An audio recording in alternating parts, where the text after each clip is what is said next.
आज के प्रोग्राम में सबसे पहले बात करेंगे बढ़ती हुई स्टॉक एक्सचेंज और सोने की कीमतों के हवाले से। तो आपको बताएंगे पाकिस्तान स्टॉक एक्सचेंज में आज भी ज़बरदस्त तेज़ी देखी गई और 100 इंडेक्स में 2600 से ज़ायद पॉइंट्स का इजाफा हुआ। साल के दूसरे कारोबारी हफ्ते के आखिरी रोज़ मार्केट का आगाज़ मस्बत अंदाज में हुआ है। दूसरी जानिब सोना भी महंगा हुआ गया है और आलमी मकामी मार्केट्स में सोने की कीमतों में वाज़ेह इजाफा देखा गया है। बैनुल-अक़वामी मार्केट में फी ऑन सोने की कीमत $57 के इजाफे से $4,379 हो गई। नाज़रीन स्टॉक मार्केट में तेज़ी और सोने चांदी की बढ़ती हुई कीमतें सरमायाकारों के लिए खुश आइंद है, लेकिन आम सारिफिन के लिए महंगाई में इजाफे का सबब है। सवाल यह है कि अगर इस तेज़ी का असर इक़्तिसादी पॉलिसियों और आम सारिफिन की जेब पर किस हद तक पड़ेगा, क्या यह मार्केट की मुस्तकिल बेहतरी की निशानी है या आर्जी रुझान। इस हवाले से हमारे साथ मौजूद है all Pakistan jewellers association Mohammad Arshad साहब। बहुत शुक्रिया मोहम्मद अरशद साहब प्रोग्राम में वक्त देने के लिए। कहिएगा कि हमने देखा कि सोने की बढ़ती हुई कीमतें, अगर हम 2025 की बात करें तो हर रोज़ हम देखते थे कि कीमत में इजाफा हो रहा है और फिर कीमत में कमी भी वाज़ेह तौर पर सामने आती थी। 2026 की अगर हम बात करें तो पीक अगर हम बात करें तो फी तोला कीमत कहाँ तक जाएगी और ये जो उतार चढ़ाव है कीमतों का ये जारी रहेगा? देखिए, सबसे पहले तो हम बात करते हैं रवा माली साल की ना, जी 2025 की। 2025 जो है सोने कीमतों में इजाफे में होशरबा इजाफा देखा गया और जब ये जनवरी 2025 में हम थे तो 2,80,000 रुपये फी तोला पर ट्रेड हो रहा था सोना। यानी रवा माली साल के एंड में, यानी आज दिसंबर जो खत्म हो गया हमारा 2025, इसमें हम 4,60,000 रुपये पे ट्रेड कर रहे हैं।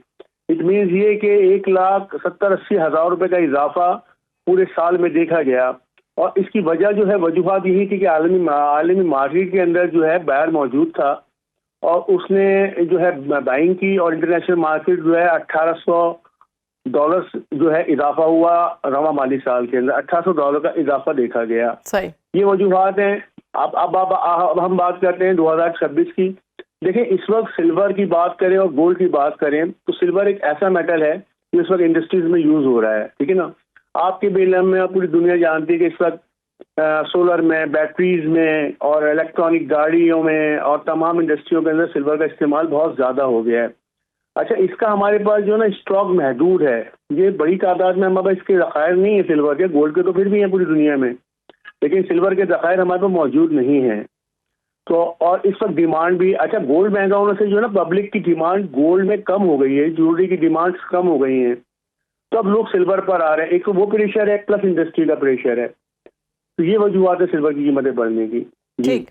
अच्छा, सिल्वर का ही सवाल मैंने पूछना था कि हम देख रहे हैं कि सिल्वर के रेट्स जो है ना वो भी, उनमें भी इजाफा हो रहा है। तो जिस तरह सोने के रेट को पर लग गए हैं, तो क्या आने वाले टाइम में सिल्वर के रेट को भी इसी तरह पर लगेंगे या सिल्वर्स को भी घरों में इकट्ठा कर लेना चाहिए, क्योंकि आने वाले टाइम में ये भी एक सरमायाकारी के लिए इस्तेमाल होगा? देखिए, रवा माली साल की अगर मैं बात करूं तो $48-49 फी ऑन्स जो है वो ट्रेड हो रहा था सिल्वर, और आज हम जो है 74 और 75 पर ट्रेड कर रहे हैं सिल्वर को ना।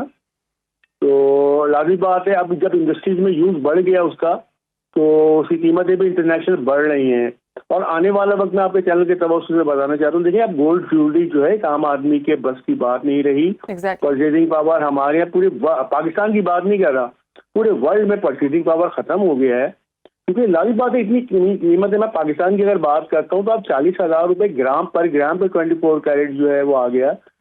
तो एक मिडिल क्लास और अपर क्लास भी मेरा ख्याल है अब इस पोजीशन में नहीं है कि वो सोना परचेज कर सके। उसका मुताबादिल जो है सिल्वर ही है और आने वाले दिनों में मैं देख रहा हूँ कि सिल्वर जो है वो गोल्ड ज्वेलरी की रिप्लेस के अंदर जब मतलब उसकी जगह लेने जा रहा है। ठीक है, आने वाले दिनों में जो सिल्वर है, ये बहुत बड़ी बात की आपने और भी तज्जिया निगार जो हैं वो यही बात कर रहे हैं कि गोल्ड की जगह जो है ना वो सिल्वर लेने जा रहा है। तो यानी जो लोग चाहते हैं कि कल को वो अमीर हो जाएं तो वो अभी से सिल्वर जो है ना अपने पास रख लें।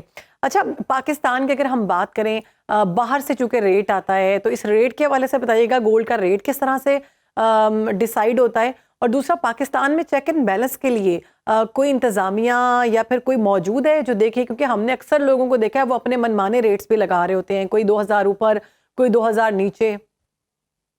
देखिए, पहली बात तो मैं करूँ गलत अमीर की बात नहीं है। असल में हमारे यहाँ पाकिस्तान में और हमारे पड़ोसी ममालिक में रिवायत है कि अपने बच्चों को शादी ब्याह के मौके पर और तोहफे की सूरत में गोल्ड दिया जाता है ताकि आने वाले जो उनके आगे के दिनों उसके अंदर उनको सहूलत मैसर हो, उनके पास एक छोटी मोटी सरमायाकारी गोल्ड की ज्वेलरी की सूरत में मौजूद हो। लेकिन अब एक चीज का परचेजिंग पावर ही खत्म हो गया तो फिर लाजिम बात है वो सिल्वर की तरफ आएंगे, तो वो भी एक अच्छी सरमायाकारी है।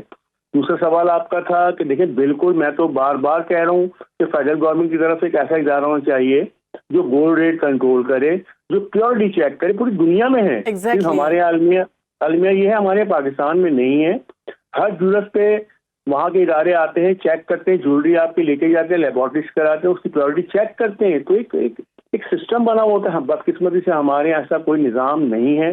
मेरी आपके चैनल के तवज्जुह से यही रिक्वेस्ट है कि फेडरल गवर्नमेंट की सतह पर एक इदारा बनाए जो रिलायबल एसोसिएशन है, उनके नुमाइंदे हों, गवर्नमेंट के नुमाइंदे हों, उसमें मिल बैठ कर एक ऐसा इदारा बनाए जो मुख्तलिफ शोबाजात के, जैसे गोल्ड की प्योरिटी है, गोल्ड के रेट्स हैं, ये अप डाउन जो होता है 1000-2000, इस पंजाब में 2000 ऊपर चल रहा है, सिंध में 2000 रुपये कम चल रहा है, किसी में 1000 रुपये ज्यादा चल रहा है। मतलब ये चीजें जो है ना एक जगह से, जैसे डॉलर करेंसी का रेट निकलता है, इस तरह क्यों फेडरल गवर्नमेंट जो है पाकिस्तान के अंदर गोल्ड रेट इंट्रोड्यूस नहीं करा सकती? सब कुछ कर सकते हैं अगर चाहें तो, और इसमें हमारा भरपूर ताउन रहेगा। फेडरल गवर्नमेंट का, प्रोविंशियल गवर्नमेंट का, जैसे भी कोई इदारा बनाना चाहे हमसे रब्ता करें, हम हाजिर हैं। ठीक।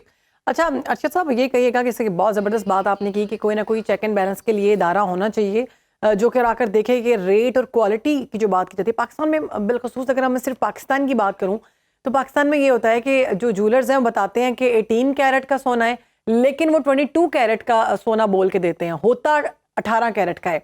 तो एक आम आदमी के लिए पहचान क्या है कि ये सोना जो है ये 18 का है या 22 का है? 24 का तो पाकिस्तान में मुझे लगता है मिलता ही नहीं है। अगर मैं कराची की बात करूं, और इस वक्त इस्लामाबाद के अंदर, पंजाब के अंदर भी ऐसे इंस्ट्रूमेंट्स लग गए हैं जो अपनी ज्वेलरी लेके जाएं, 200-300 रुपये फीस दें, आपकी ज्वेलरी की पूरी रिपोर्ट, डिजिटल रिपोर्ट आपको निकाल के दे देंगे, कौन सा कैरेट है, कौन सा कैरेट नहीं है। XRF मशीन्स आ गई हैं, अब आपके लिए बहुत आसानी होगी। कंज्यूमर के लिए बात कर रहा हूँ मैं, कंज्यूमर के लिए बहुत आसानी होगी कि जहाँ भी ज्वेलरी लें, अब वो तो फर्स्ट ऑफ ऑल डिमांड करेंगे कि हमें इसके साथ सर्टिफिकेट चाहिए, प्योरिटी सर्टिफिकेट।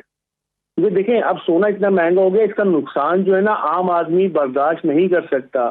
सारी बात ही आपका राइट है, आप अपनी ज्वेलरी खरीदने जा रहे हैं, आप बिल्कुल उसके साथ सर्टिफिकेट मांगे अपने। ठीक है, इस तमाम तर मामले को चेक करने के लिए चेक एंड बैलेंस होना चाहिए, बारे में सोचना चाहिए। बहुत शुक्रिया। मोहम्मद अर्शद हमारे साथ मौजूद थे, सारे मामले पर गुफ्तगू करते